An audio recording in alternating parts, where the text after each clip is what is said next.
Un año exacto del inicio de esta invasión de Rusia a Ucrania.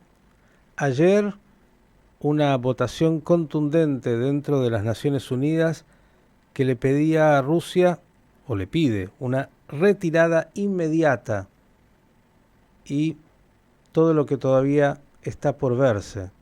¿Sabe? Brasil, que votó también junto a aquellos que piden a Rusia retirarse, ha presentado un plan de paz. Y es interesante cómo Brasil intenta reposicionarse en términos internacionales y como no es un actor menor, Rusia dice que le parece importante e interesante el plan presentado por Brasil.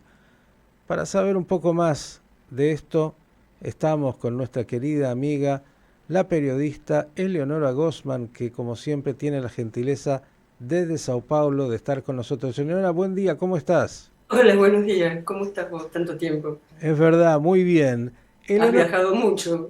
bueno, un poquito. Hemos ido a Bueno, trabajar y usted también tuvo unas brevísimas vacaciones. Me imagino que faltan más, muy breves. pero ya habrá tiempo. ¿Qué nos cuentas, Eleonora? Porque lo que dije sirve de alguna manera como un plafón de fondo de esta propuesta de Brasil que ha sido bien recibida, entiendo, por el canciller ruso, ¿no?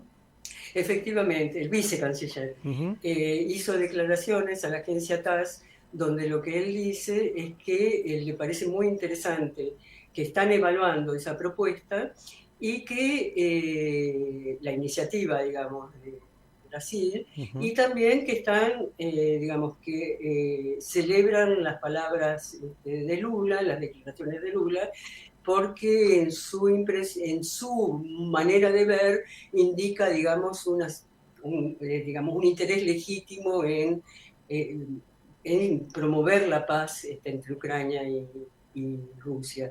Lo que es interesante, Miguel, es que en realidad la declaración de las Naciones Unidas incluye la propuesta de Lula, o sea, la propuesta de Brasil. Ujú. Fíjate vos qué dice al final, y esto es por esta razón que Brasil vota a favor de esa propuesta, en combinación, me parece, con la Argentina también, que creo que también votó a favor de Así esa es. propuesta, Ujú.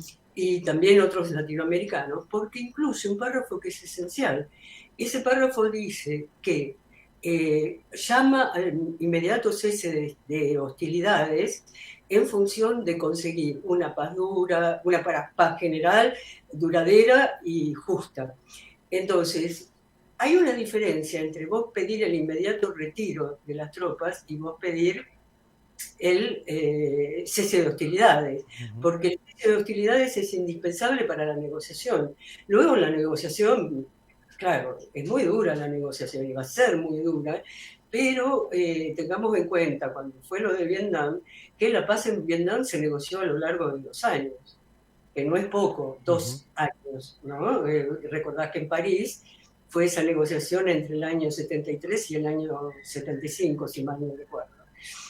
¿En qué se diferencia, Leonora, esta propuesta que hace Brasil de otras que de alguna manera también se fueron planteando en el último tiempo?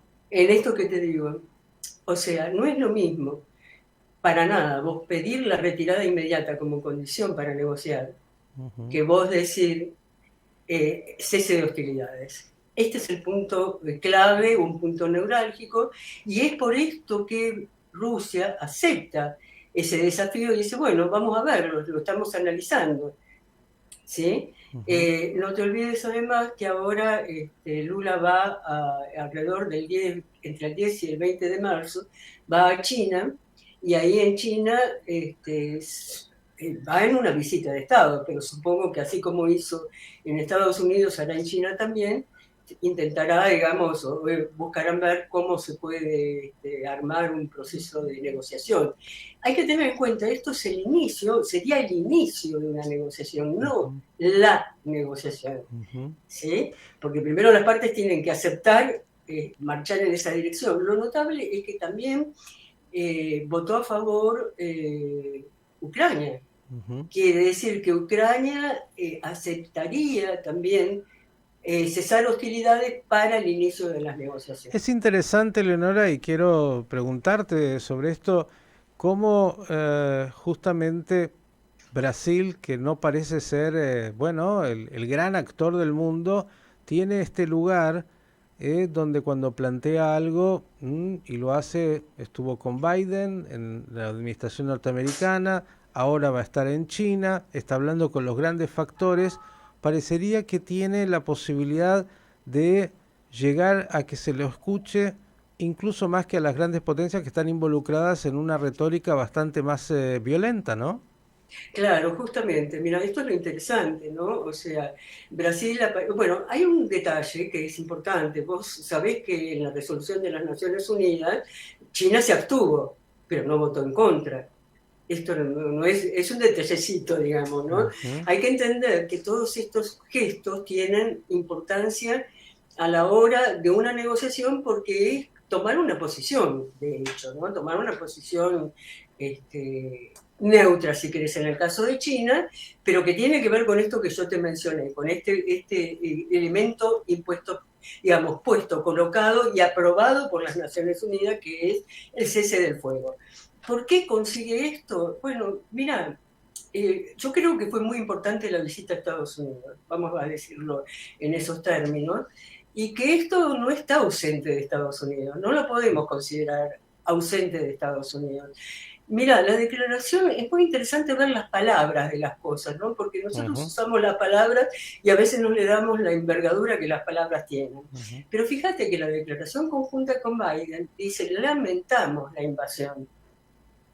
ujú, Lamentar no es lo mismo que condenar. ujú. ¿Por qué dice lamentar y no condenar? Porque fue la manera que encontró la propuesta brasileña, digamos, de eludir una condena que la hubiera colocado en una situación, si querés, de negociaciones que Ujú. no podía intermediar. De alguna manera, Entonces, Eleonora, lo que se plantea, me parece, y que está jugando Brasil muy bien, es ambos en esta guerra, en este conflicto, bueno, tienen lo suyo. No vamos a decir quién está en lo bien y quién está mal. Ambos tienen que, de alguna forma, entender de que ambas partes tienen algo que ceder y que no es uno los buenos y otro los malos. exactamente, esa es la posición de Brasil. No hay buenos y malos, sino que hay partes. Ujú. Muy bueno lo tuyo, mira, una precisión excelente y me voy a tomar la libertad de usarla. No, me parece que es simplemente una mirada muy correcta de Sí, sí, sí. del planteo, porque claro, cuando hay una situación como esta, a veces es muy humano tender a decir, bueno, estos son los agresores, los malos, pero habrá que preguntarse por qué agredieron, qué es lo que pasa, qué hay en el fondo, la OTAN, una cantidad de otros aspectos que hacen que no sea tan irracional todo como a veces se lo quiere plantear y entonces no hay buenos y malos, sino que hay situaciones de conflicto. Eleonora, quiero aprovechar que te tenemos un poquito más porque Brasil es Brasil y nadie se puede olvidar, pasan las cosas tan rápido de la asunción de Lula, lo que significó, bueno, esa irrupción. ¿Cómo está la interna en Brasil? ¿Cómo va el día a día? ¿Qué pasa con Bolsonaro? ¿Vuelve o no vuelve? Todo lo que se preguntará a la gente. Sí, se calcula que Bolsonaro va a volver, probablemente vuelva para abril, mayo. Él está en Estados Unidos, en Orlando, en condiciones, digamos, en que él hace actos prácticamente para sus seguidores día por medio, ¿no? Entonces, no es que él abandonó la intención de seguir en la batalla, él la continúa. Y es interesante ver esto por dos razones. Una, porque sacó el 49% de los votos. Hay que ver cuánto tendría ahora, no hay nuevas encuestas en ese sentido. Pero también porque esto obliga de alguna manera a Lula y al PT a mantener el compromiso de un frente amplio, muy amplio, Ujú. que congrega a todo el arco político que te puedas imaginar en el gabinete ministerial e incluye ex bolsonaristas. Ujú. ¿Se Eh, tranquilizaron las aguas? Mira, hay que ver cuando vuelva Bolsonaro qué es lo que va a pasar. Sí, se tranquilizaron desde el punto de vista, a ver, sí desde el punto de vista de que no va a haber golpe de Estado. Es muy difícil que lo haya, por lo menos no este año, pueden prepararlo para el año próximo, pero no este año. Pero hay algunos detalles negativos también en esta historia. Los detalles negativos es que la economía de Brasil este año puede andar mal. Y además a esto sumale, sí, puede andar mal por una razón. Mira, vos sabés que acá el Banco Central es independiente. Y entonces el Banco Central decidió mantener una tasa elevadísima de interés, del 13,75%. Digo elevadísima si uno lo mide en relación obviamente a la inflación, es mucho más elevada que la inflación. La inflación anda por el 5 o 6% y la tasa de interés el 13,75%. ¿Y eso se debe a qué? Entonces, y ¿Expectativa? esto se debe...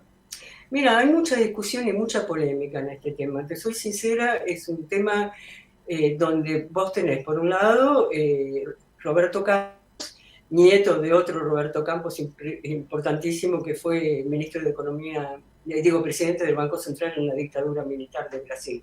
Pero este Roberto Campos tiene una actitud, digamos, de extrema prudencia, o una cosa que es importante, fue bolsonarista, lo puso Bolsonaro, o sea, lo nombró, lo promovió Bolsonaro. Entonces, hay que ver, digamos, qué intereses se están jugando, no solamente económicos, también puede jugarse intereses políticos de deteriorar, digamos, lo que es una clave de este gobierno, y que es promover el crecimiento, ¿no? Que esto es lo ¿No que puede ser contribuye. removido desde el punto de vista orgánico? Podría hacerlo, pero no creo que el gobierno de Lula lo intente hacer en este momento, porque no se lleva muy pocos días de gobierno, 2 meses van a ser final de este mes, ¿no? Entonces, no creo que intenten esa remoción, más bien van a intentar de captarlo antes que, captarlo entre comillas, ¿no? Captarlo antes que removerlo. Esa es un poco la idea. Y entonces la noticia sería que de acuerdo a los análisis, la economía de Brasil este año no crecería como venía creciendo y tendría algunas dificultades. Claro, no crecería como creció el último año, el año pasado, que creció gracias a la, a la, a la distribución de dinero que se hizo vía elecciones, ¿no? Las elecciones, sabés que muchas veces despiertan Sí. intenciones que son, bueno, este año iba a ser malo para cualquiera que fuera el gobernante. Lo Esto era lo cual que se calculaba. lo cual afecta de manera directa, digamos, las emociones del ciudadano medio y eso puede traer inestabilidad en un país tan dividido. Así Espero que no, pero sí. esperas que no, Digamos que, pero puede pero ser que sea no así. podés sacarlo del cálculo. Bien, la última, por lo menos de acá, si hay alguna otra que quieras agregar. Vimos esta tragedia de las lluvias, 46 muertos. ¿Qué nos cuentas de este tema? No, no, mira, es patético, es trágico, hay más de 50 muertos, o sea, fue aumentando el número de muertos a medida que se iban liberando los lugares de esa lama, de ese barro que había de metros, ¿no?